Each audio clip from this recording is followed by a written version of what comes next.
sa inyong lahat. Saan ka? Dinan?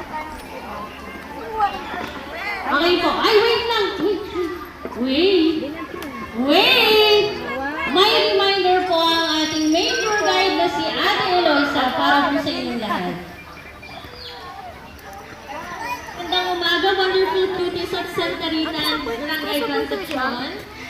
Doon po. By the Pasok lang po way, kayo doon. I'm Ate Aloy and I will be joining you with your tour here at Rancho Blanco. So welcome to Rancho Blanco, everyone. So we have different destination kids.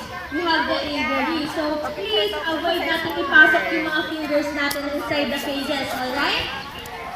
Okay, tapos sa ostrich naman po natin, pupuntahan din po natin sila para may chance kayo makita sila ng malapitan. So wag na wag po tayo papasok sa loob ng bakod ng ostrich. Okay, kids?